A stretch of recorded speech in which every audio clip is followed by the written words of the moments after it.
राधे राधे दोस्तों, जय श्री कृष्णा।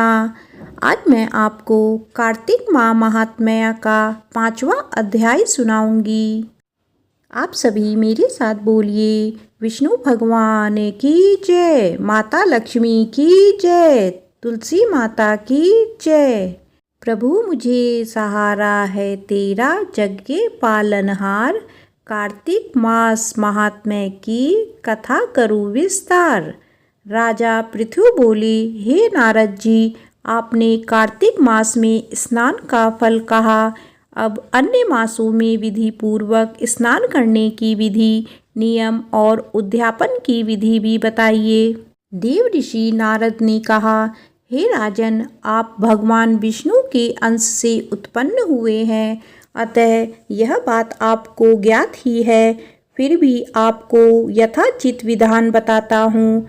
अश्विन माह में शुक्ल पक्ष की एकादशी से कार्तिक के व्रत करने चाहिए। ब्रह्म मुहूर्त में उठकर जल का पात्र लेकर गांव से बाहर पूर्व अथवा उत्तर दिशा में जाना चाहिए। दिन में या सायंकाल में कान में जनेऊ चढ़ाकर पृथ्वी पर घास बिछाकर सिर को वस्त्र से ढककर मुंह को भली भांति बंद करके थूक व सांस को रोककर मल व मूत्र का त्याग करना चाहिए। तत्पश्चात मिट्टी व जल से भली भांति अपने गुप्तांगों को धोना चाहिए। उसके बाद जो मनुष्य मुख शुद्धि नहीं करता, उसे किसी भी मंत्र का फल प्राप्त नहीं होता है। अतः दांत और जीभ को पूर्ण रूप से शुद्ध करना चाहिए और निम्नलिखित मंत्र का उच्चारण करते हुए दातुन तोड़नी चाहिए।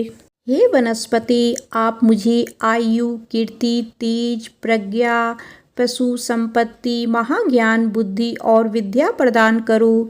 इस प्रकार उच्चारण करके वृक्ष से 12 अंगुल की दातुन ले। दूध वाले वृक्षों से दातुन नहीं लेनी चाहिए। इसी प्रकार कपास, कांटेदार वृक्ष तथा जले हुए वृक्ष से भी दातुन लेना मना है, जिससे उत्तम गंध आती हो और जिसकी टहनी कोमल हो। ऐसे ही वृक्ष से दंत धावन ग्रहण करना चाहिए। प्रतिपदा, अमावस्या, नवमी, छठी, रविवार को चंद्र तथा सूर्य ग्रहण में दातुन नहीं करनी चाहिए।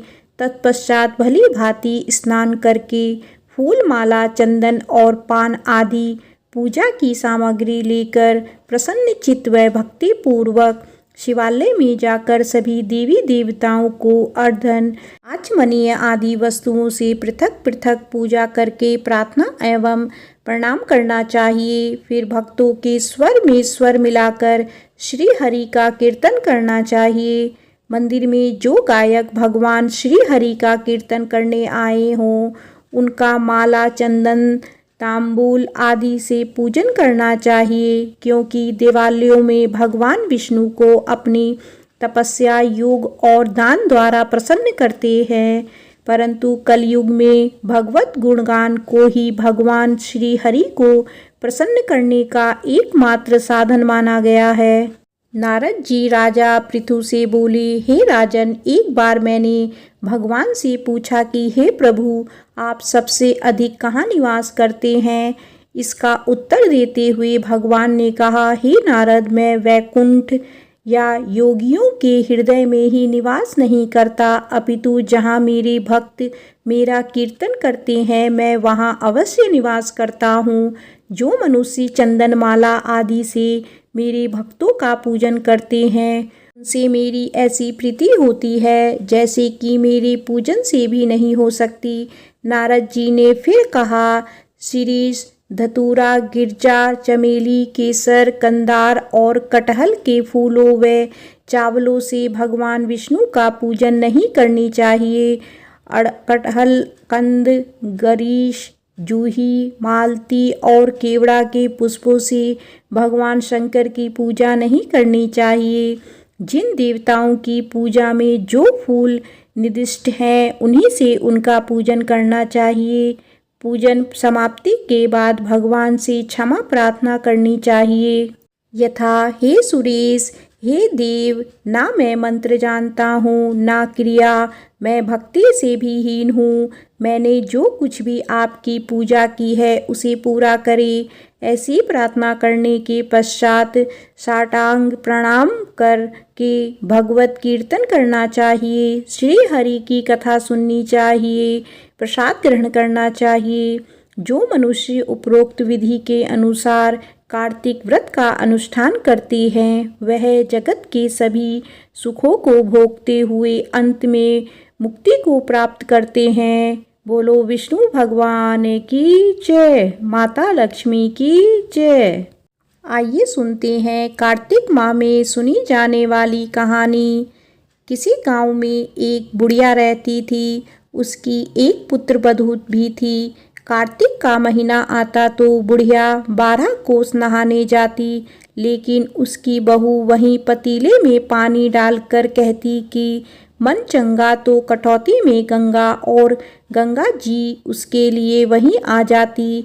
वह उस गंगा में अपना कार्तिक स्नान कर लेती। एक बार कार्तिक नहाते हुए सास की नथ बह गई और बहकर वह बहू के नहाने वाले पतीले में आ गई, तो उसने वह उठाकर रख ली। सास घर वापस आई तो उदास थी कि उसकी नथ बह गई है। बहू ने सास को उदास देखकर पूछा कि आप उदास क्यों हो? सास ने कहा कि मेरी नथ गंगा जी में बह गई है। बहू ने कहा कि अच्छा, वह नथ तो मेरे पास है। सास ने पूछा कि वह तुम्हें कैसे मिली? बहू ने कहा कि सासू जी, आप तो 12 कोस कार्तिक नहाने जाती हैं, मैं तो यहीं कढ़ड़े में पानी डालकर कह देती हूँ कि मन चंगा तो कटौती में गंगा, और गंगा जी बहकर मेरे पास आ जाती हैं, जिससे मैं स्नान कर लेती हूँ। आज गंगा जी बहकर आई तो उसी में आपकी नथ भी आ गई, जिसे मैंने उठाकर रख दिया। इस कहानी के बाद कहना चाहिए कि जैसे बहू की आई सभी के आए, लेकिन जैसे सास की आई वैसे किसी की ना आए। बोलिए कार्तिक भगवान की जय।